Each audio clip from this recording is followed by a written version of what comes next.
Mga ka-farmers, so sa araw na ito, sasagutin po natin ang katanungan po ng ating isang pong followers na nag-PM po sa atin kung bakit nga ba medyo matagal po nagdumi po ang kanyang baboy after manganak.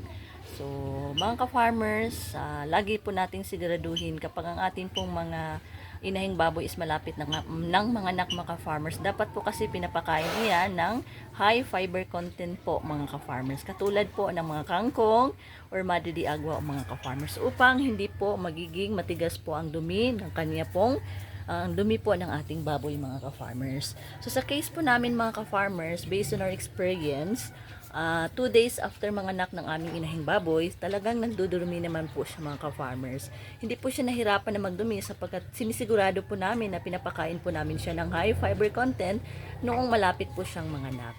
So ayan lang po yung mga pamamaraan natin mga ka-farmers so pang hindi po mahirapan na magdumi ang inyong mga bagong panganak na inahing baboy.